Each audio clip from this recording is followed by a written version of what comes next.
everybody. It is Russ and Lauren from here on the Infectious Groove Music channel. And today we have kind of what I think is a cool and unique, different type of video for you. We always do, when we do vinyl videos, we try to do just straight up reviews of, this pressing and what we think of everything about this pressing. But if you've been following the channel and since the resurgence of vinyl on our channel here, you know that Lauren is much newer to vinyl and certainly far newer to audiophile vinyl than I am. So your 45 RPM pressings, Mobile Fidelity, audio, acoustic sounds, that type of stuff. And a lot of what Lauren has heard so far has been records that she either hasn't heard in a while, like we reviewed the Bruce Springsteen One Step, and it had been a long time since you heard an original pressing, So I thought, well, there's a record that I always hear is a shining example of why one might buy a quote-unquote audiophile pressing, and we already had a cheap pressing of the same album. So I thought, well, we're going to own this anyways.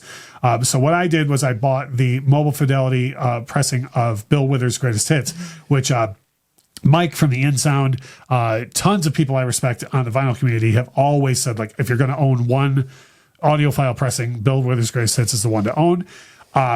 And for whatever reason, I told you this, I never got around to hearing it myself. I'm a huge Mobile Fidelity guy. I'm a huge audiophile guy. I love Bill Withers. I've owned many different versions of Bill Withers' Greatest Hits, and somehow I've never heard the Mobile Fidelity one. So for me, this was fun because I got to hear this in the first place, and then you got to do a direct A-B. Yeah, that was fun. Yeah, so we're going to run through what we usually do, but just plain do kind of a shootout type thing between these two. As far as packaging, this is one thing where, for once, Mobile Fidelity didn't do their usual thing. There's not a sleeve and a sleeve and a sleeve with this. So now, having we joke on the channel, but I love the sleeve and a sleeve thing. Dog. But did you care one way or the other? Nope. About you just as long as this made it easier to get to the music. Yeah, that's true.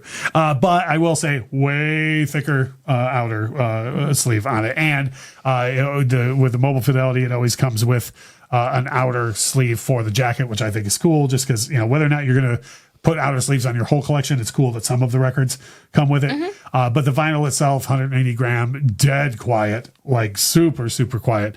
But we're kind of ease into sound with that. So with the sound, I want to say the first pressing that we had of this was one you can just get at Walmart for $20. It's on yellow vinyl. I don't have any idea what the lineage is of it, so it might be an analog, it might be a digital vinyl. I don't know. But I will say, when we spun it, I was like, "This sounds way better than I thought it was going to." Yes, I remember you saying that when we got that. Yeah. Yeah, and so what did you think of the sound of just the regular yellow pressing of it? I didn't really have too much. I mean, okay, I had this on CD, right? So that's my baseline, okay? And I thought the vinyl that we got sounded better than what I remember it sounding on CD. Too. Yeah, like a lot better than I expected it to. However, for me, now this is where we haven't spoken about this ahead of time, so we don't know, other than when we listened to it and little comments that were made. I was stunned by how good the Mobile Fidelity pressing was. I was too. Yeah. I was too. I mean, just the two of us, right? I very rarely make that face like when I'm really like getting into something for some reason, but there's some kind of percussion that happens about 2/3 of the way through that was like a tinky tinky tink, and I'm like, of what, Sunshine or what? Just the two of us. Oh, just the two of us. Okay, yes. The tinky tinky, right? Yep. And I'm like, oh man, and I was like, I'm jamming like this to it. I'm like, okay. And I think it's because I hadn't heard it ever. There were so many songs that I've always thought of sparse production, like even parts of Lean On Me, that I would, when it started, I was like, oh, well, I don't really have to pay close attention to this because there's not much going on. And then, oh no, there's a ton more going on in it than I noticed. One that's a huge standout for me, and a song that gets me emotional in the first place is Grandma's Hands. And it sounds like everyone is sitting there in front of you doing that song. So a sound, it's hard sometimes in the vinyl community because you hear so much hype. It's like when someone tells you, when a movie comes out, someone says, oh, it's the funniest movie you've ever seen in your life. And then you go see it and you're like, this is not the funniest movie. Right. So with this, I was like, oh no, what if it's not as good as I'd heard? And no, it's every bit as good as I had heard. Price. Now here's where you're going to run into a thing with audiophile pressing. So the one that we bought, we just picked it up off the Walmart shelf. It was either $18 or $20. I'm sure at the most they probably charged $22 for it. But the Mobile Fidelity pressing of Bill Withers, you're going to looking at $40. So right around double, right? So that's the straight story as far as price goes. You're just paying double. Like this is the type of product that never goes on sale. You're not going to see it for $29.99, or you're going to pay right around $40 for it. So you're always going to pay about double. But when we get to value, that's where it gets tricky, right? Because like you said, you'd only ever listen to this on CD. When we got the $20 pressing, you were like, yes. But then when you pay double, you hear a bunch of stuff you never knew you were missing, right? Right. So right. you being newer to the whole audiophile world, where are you at on the value of paying double for all that extra audio? I mean, I think at the end of the day, and my answer to this question is almost always going to be the same. It depends on how much you like the artist, right?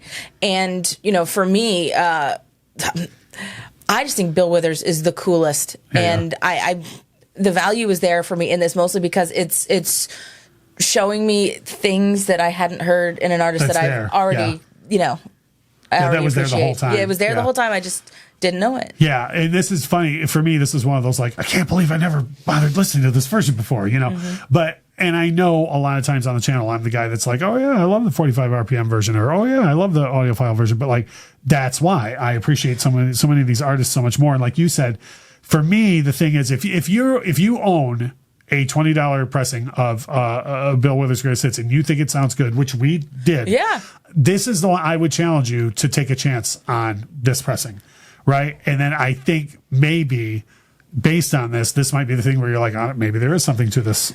Yeah, audiophile, no, right? for sure. Especially, with the kind of fresh ears being able to do an apples to apples comparison. This is the most like definitive, yes, this is better answer that I could give you about anything, true. because we didn't have anything really. We didn't have anything else to do that with. So those are our thoughts. I thought this would be a unique one instead of just going, hey, here's what we think about the Mobile Fidelity. Like, we actually have a recent, cheaper pressing. So I thought it would be cool for us to do that. And for people who keep up with us on the channel, like, our history of where we're both at in vinyl.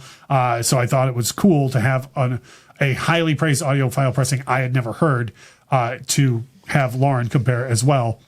So you're getting a fresh take from both of us on it. So as we always say at the top of the video, hey, thanks for stopping in. Thanks for liking. Drop a comment on the video if you have questions for us. We're always happy to try and answer them. If you're in any vinyl groups on social media, Facebook or anything, it does help our channel if you would share our videos out into there.